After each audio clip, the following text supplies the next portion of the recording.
Басқұдық жалпы орта білім беретін мектебінің 5-ші сынып оқушысы Төлеғали Ағарке Төлетайқызы. Мәшкүр Жүсіп Көпеев. Қара өлең.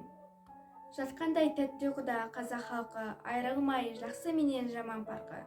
Баласы дін мұсылман ояныңдар, көрінер өз пайдасы жұрттың нарқы.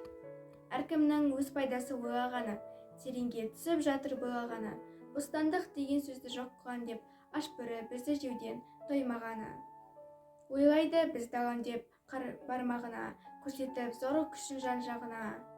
Басқамын жан пайдасын ойлаңыздар, жақсы емес тие берсең қармағына. Өнерге, ғылым, білім болсаң жерік, табылар ақыры бір күн бас. Берілер ақыры бір күн басыңа ерік. Көп жұрттың көз жасыңа қылсаң куә, табылар мұңлы зарлы саған серік. Айтқаның үйде отырып жел болады, көз жасы көп жауымен сел болады. Көп басын қосу менен жасын төксе, сай-сайдан ағып дария көл болады. Ондырмас мына қойшы бізді бағап, сіңбей тұр ішкен тамақ бойға жағып, тұрғызып бұл мақаны әрбір жерге.